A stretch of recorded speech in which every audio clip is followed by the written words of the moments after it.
Şerif Buffalo ekranlarına hoş geldiniz. Call of Juarez Gunslinger 3. bölümle karşınızdayım.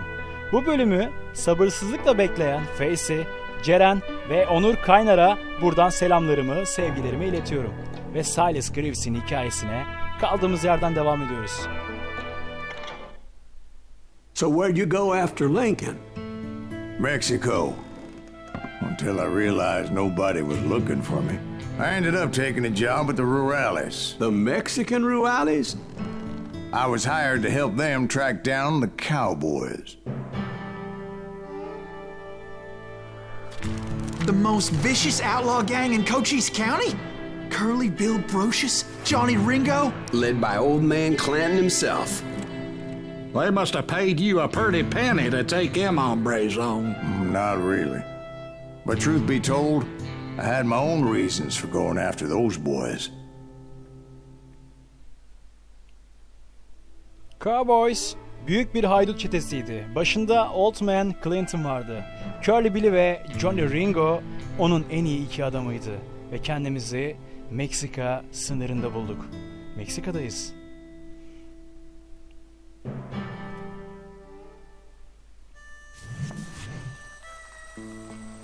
So was the bastard you were after now riding with the Cowboys?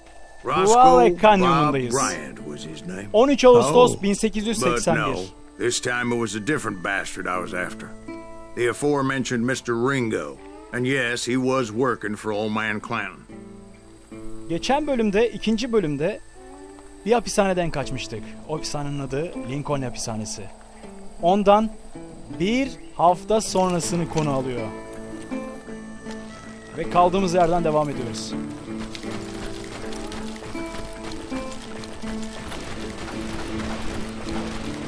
Hey, fucking run! I came upon them robbing a stagecoach, which wasn't surprising, being they were such murderous thieves and bastards. The bandits wore red scarves, so I knew they worked for the old man. Over there! There! I did my best to help those poor passengers.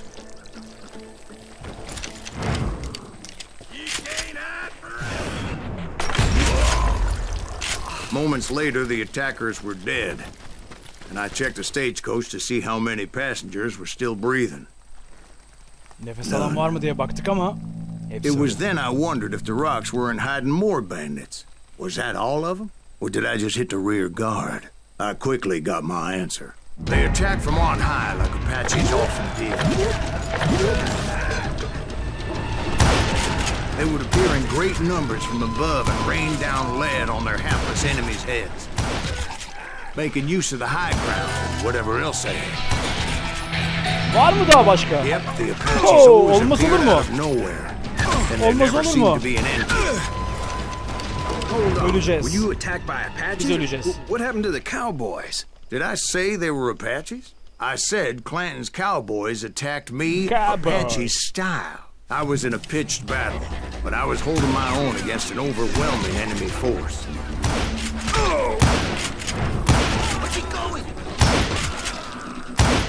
See, at the time, I was still pretty green and would often blunder into regrettable situations.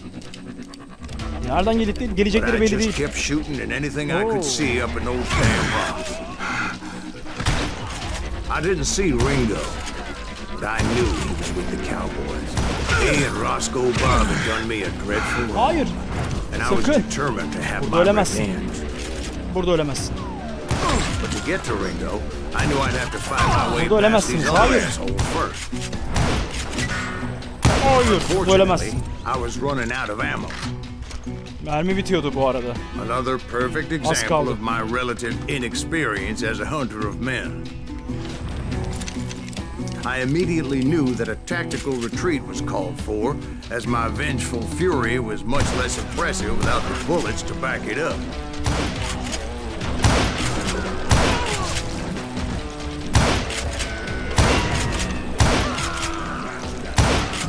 Finally, they managed to corner me.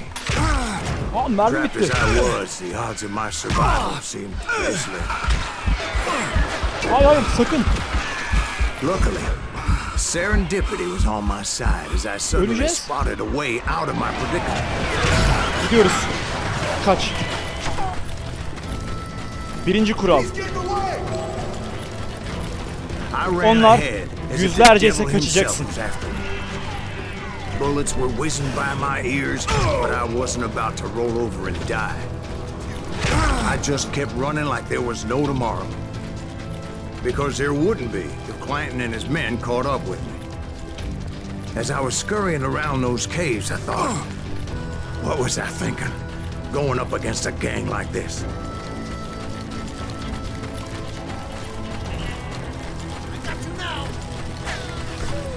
Arkamızdalar. I just kept running, not knowing where the hell I was going. And that's when something miraculous happened. Aa, Like nereden düştü manna o? from heaven, I found Gökten the kızıl deri desiccated yağdı. remains of what looked like an Apache warrior. The old weapon next to him supplied me with some much-needed ammunition.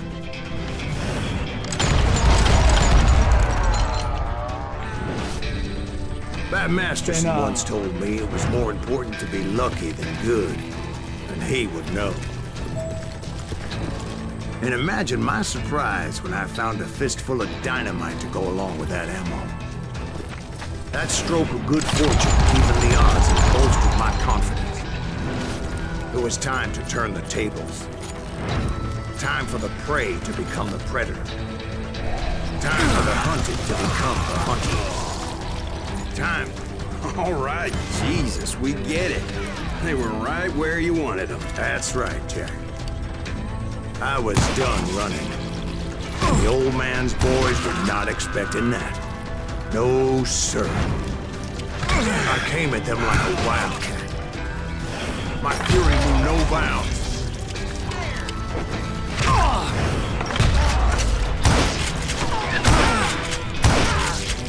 It was finally time for that old man to pay for his sins.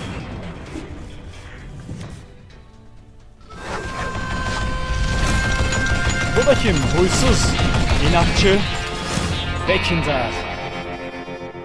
Clinton olmalı. I yelled out at the top of my lungs, Clanton, I'm coming for you! I'm coming for you. A little stealth might have made more sense, to be perfectly honest.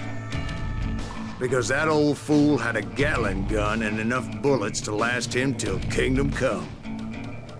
But I knew I could not let that deter me. 1, 2, Not 3. if I was Şimdi. to find and kill Rick.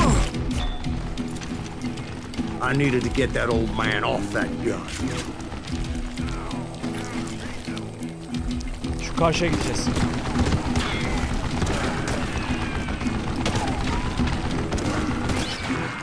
Şu taarruzu şimdi.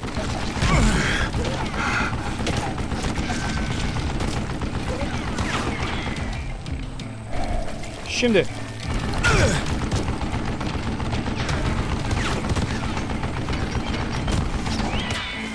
Şimdi. Nerede olduğunu bilmiyorum. Sadece oraya doğru ilerliyorum. Bundan sonraki durağımız orası. Şimdi.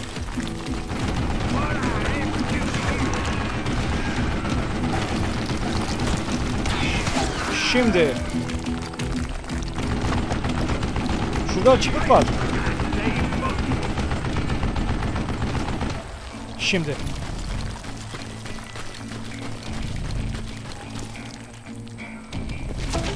Alırım.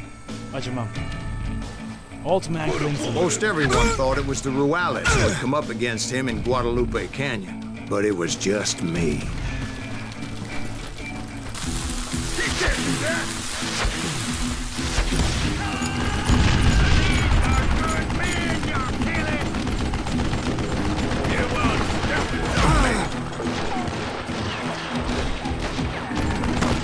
Orada. Bizim deli orada. Deli Clinton.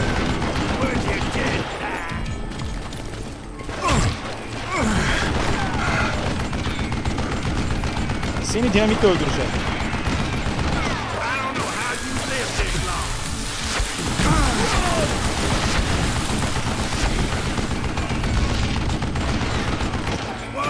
Ölmedin mi hala?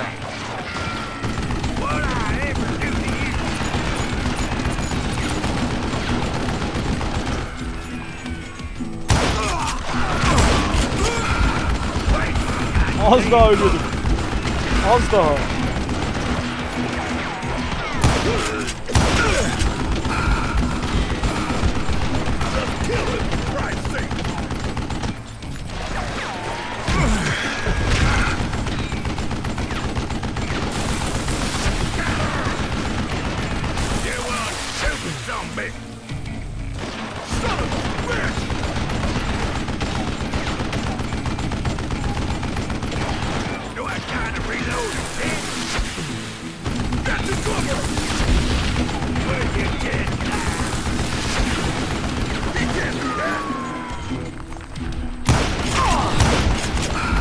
Artık ölecek misin?